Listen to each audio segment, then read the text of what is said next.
Доходы населения сильно различаются. Чтобы каждый смог найти пылесос себе по карману, я выбрал по 3 перспективных робота в 7 ценовых категориях, от 10 до 120 тысяч. Каждая модель по-своему интересна и по-любому останется актуальной в 2024 году. Рейтинг большой, так что сразу к делу.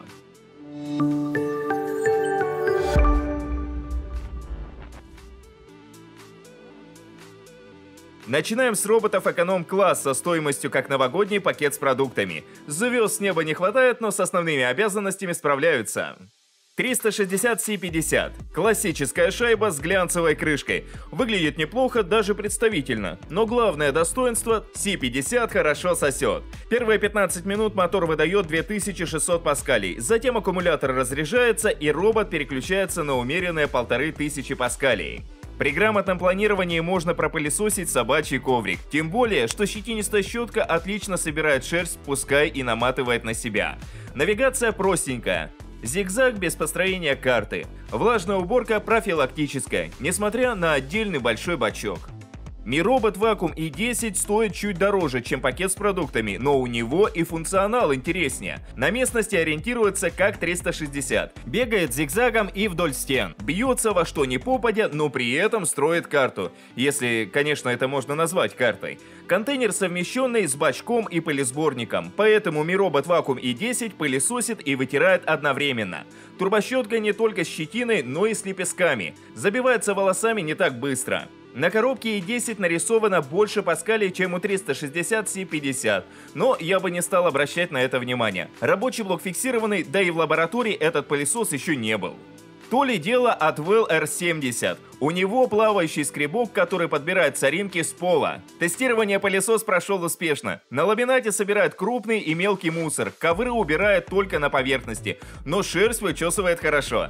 Навигация на базе гироскопа, как и у других роботов в этой категории. Постоянно ударяются в препятствия, но касание мягкое. Коробки и сушилка останутся на местах. В приложении можно регулировать мощность и подачу воды, менять режимы работы и другие настройки, но вообще-то проще управлять с пульта. Он входит в комплект поставки. Особого внимания заслуживает влажная уборка. У робота отдельный бак сзади, из которого он обильно смачивает салфетку. От Well R70 быстро отмывает следы кофе и сока. Это максимум, чего можно добиться за такие деньги. Но, конечно, пылесосы от 15 до 20 тысяч в плане управления и качества уборки смогут предложить гораздо больше.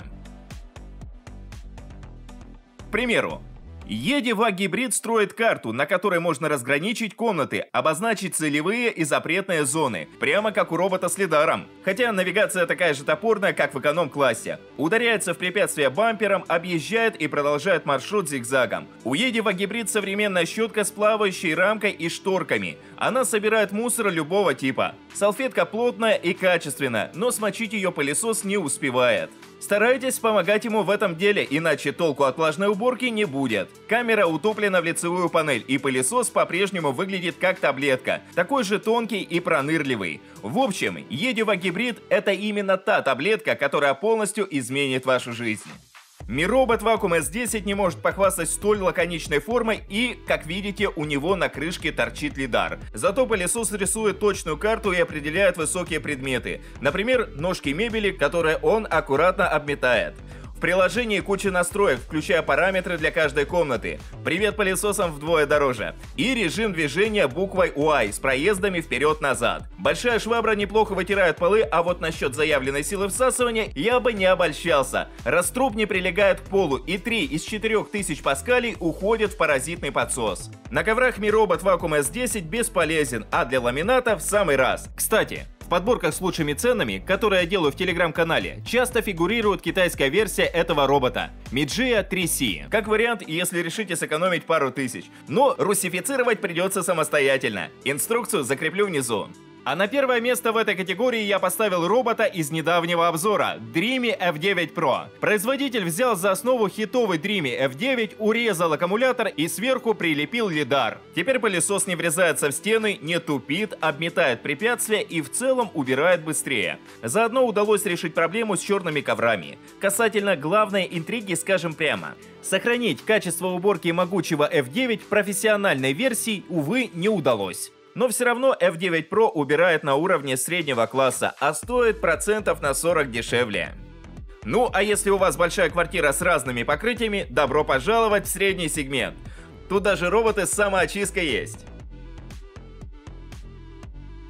Но к Roborock Q5 Pro это не относится. Это просто крутой пылесос с современной конструкцией, еще и недорогой по меркам производителя. В рабочем блоке сразу два резиновых валика. Они натирают пол до блеска, прочесывают средние ковры и, главное, не наматывают волосы. Счастливые обладатели пушистых питомцев станут еще более счастливыми. Но фактическая сила всасывания слабая, и песок из ковра Q5 Pro не вытянет. Имейте это в виду. Влажная уборка тоже чисто формальная. В этом плане Atwell R80 Base предпочтительнее.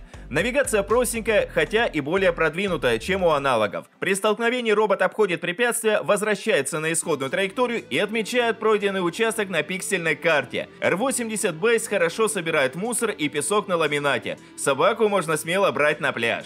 При заезде на ковры повышает мощность, поэтому не оставляет крошек и шерсти. Обратите внимание, что у Atwell R80 Base по торцевой щетке в каждом углу. Значит, правое колесо тоже не будет наматывать волосы и не будет быстрее изнашиваться. Не то что у одноруких роботов. В конце каждого цикла R80 Base выгружает мусор на станцию, так что постоянно возиться с пылесборником не нужно. Одновременно с сухой уборкой пылесос может вытирать полы. Салфетка эффективно собирает пыль и отмывает кофейные пятна.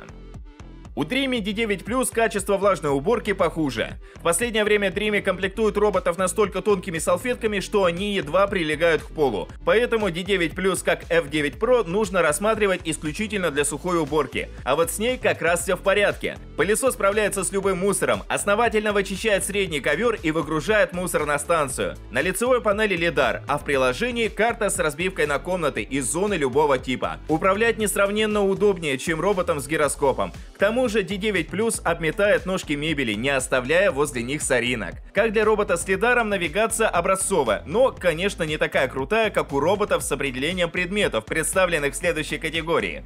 Повышаем ставки и знакомимся с пылесосами от 30 до 40 тысяч.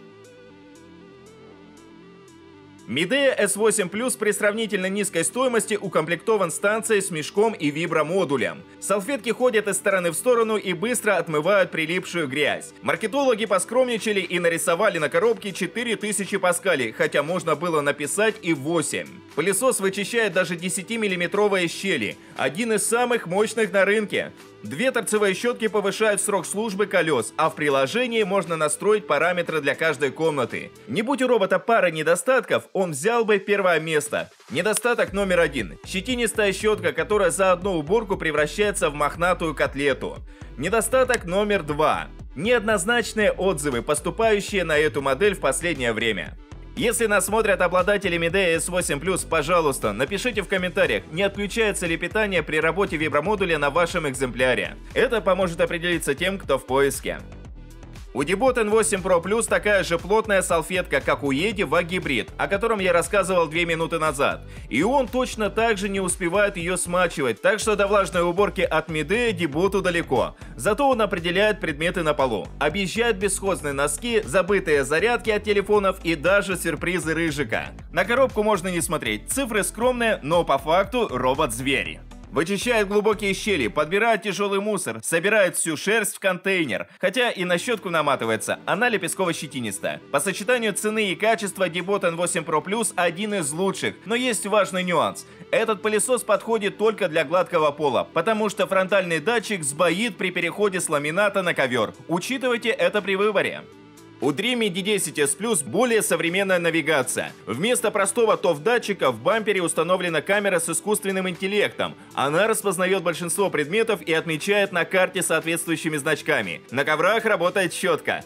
Другое существенное отличие от Debot – резиновый валик вместо турбощетки. Теперь срезать волосы с щетки не нужно. Они сразу улетают в пылесборник, а потом в мешок на станции. Влажная уборка посредственная, зато полный порядок с сухой. Может, это и не самый мощный пылесос в мире, но тесты прошел успешно. Переходим в премиум сегмент. Только высокое качество, только современные решения и крутые инновации. Яркий пример Dreamy L10S Pro. Он сделан по образу и подобию флагманских моделей компании, только с обычной док-станцией. Мопы отмывают стойкие загрязнения и поднимаются при заезде на ковры, чтобы можно было убрать все покрытия с одного запуска. Резиновый валик соскребает грязь и не наматывает шерсть. 3D-датчик с линейными лазерами работает так же эффективно, как экшн-камера. Единственный минус – на карте отсутствуют значки предметов. А вот с силой всасывания маркетологи перестарались. 5300 паскалей Dreamy почему-то оказались меньше, чем 2600 паскалей у Debotten 8 Pro, но для ковролина их достаточно.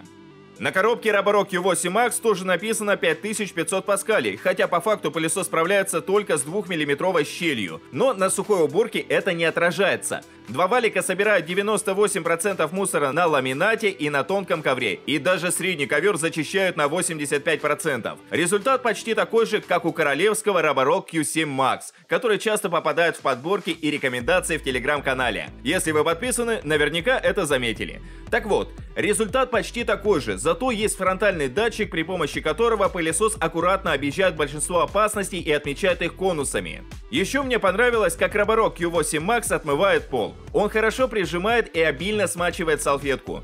Думаю, это максимум, что можно выжать из влажной уборки со статичной салфеткой. Хотя, по сравнению с Хобот Лиги D8, это как детский лепет. Хобот смачивает пол из форсунок и вытирает размытую грязь виброшваброй. Справляется с прилипшим кетчупом быстрее полотеров, которые стоят вдвое больше. Для сухой уборки в распоряжении Хобота дополнительный раструб. Он отправляет волосы в пылесборник в обход турбощетки. Еще Хобот чистит в углах, прессует мусор, предлагает кучу режимов и много чего еще. Перечислять это все не буду, лучше посмотрите полный обзор. Ссылка будет под роликом. Дополнительно к Лиге D8 можно взять станцию Lulu для полоскания салфетки, чтобы не заниматься этой рутиной самостоятельно. Промывание салфетки, как у Лиги Lulu, или выгрузка мусора, как у Dreamy D10S+, это, конечно, хорошо. Но еще лучше, когда станция делает все сразу и полностью освобождает нас для более важных дел. Именно о таких моделях сейчас поговорим. Roidme Evo 23 года выпуска. Кстати, это важный нюанс. Обязательно ищите в названии 2023. Поставляется со станцией типа гараж. Внутри большие резервуары для чистой и грязной воды, мешок для мусора, ребристый поддон, который можно промывать под краном. В конце рабочего цикла Evo 2023 сушит салфетки горячим воздухом, чтобы не было плесени. Из плюсов – форма корпуса в виде скругленного квадрата. Лучше вычищает углы. Лифт салфеток на коврах – хорошая проходимость порогов. Главный минус – не определяет предметы, обычная LDS-навигация.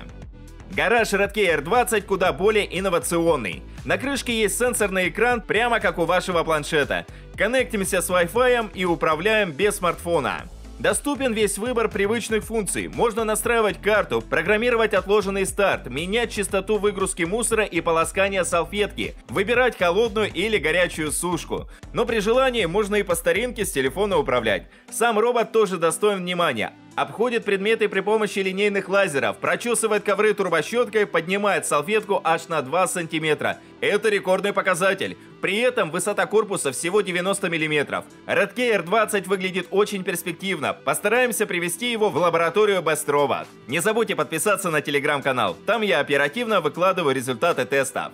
Ну а на первое место я поставил проверенного Dreamy L10 Ultra. Определения предметов и высотного лифта, как у Redkey, здесь нет. Зато есть резиновый валик в блоке со шторками. Он подбирает хлопья и наполнитель, прочищает ковры и не наматывает волосы. Кстати, ковры отображаются на карте, чтобы их удобнее было брать в целевые зоны. Для влажной уборки предусмотрен так называемый обход кромок. Пылесос крутит кормой у стен, промывая проблемные зоны. По сочетанию цены и качества Dreamy L10 Ultra топовая модель, особенно во время распродаж на Али. Впереди остались только представители лакшери-класса. Эти роботы только для тех, кто может себе позволить.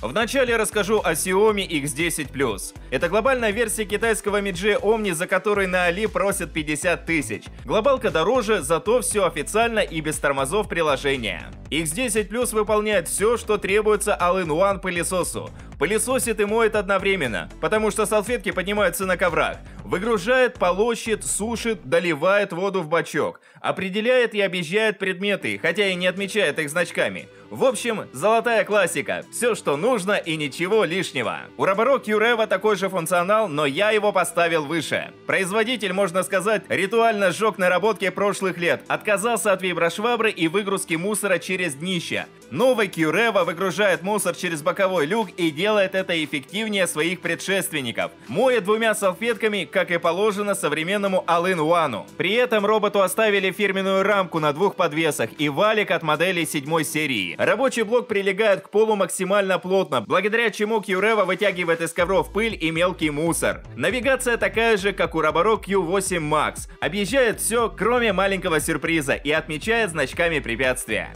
А на первом месте безоговорочно крутейший Dreamy L30 Ultra. Самая функциональная станция и самый инновационный пылесос. Он действительно мощный и при этом работает в больших помещениях, потому что на борту аккумулятор емкостью 6400 мАч. Центральная щетка эффективна на любых покрытиях, включая средние ковры. L30 Ultra промывает слепые зоны без всяких виляний кормой. Просто мопик выезжает в сторону, а потом возвращается на место. Камера распознает предметы, фотографирует и обозначает соответствующими значками. Станция стирает салфетки в горячей воде, причем с моющим средством. Мало того, она оценивает их загрязненность и при необходимости отправляет робота на повторную уборку. Едва ли единственный значимый недостаток – это ценник. Возможно, после обзора найдем и другие минусы. Не забудьте подписаться на канал, чтобы не пропустить его. А пока и до новых встреч!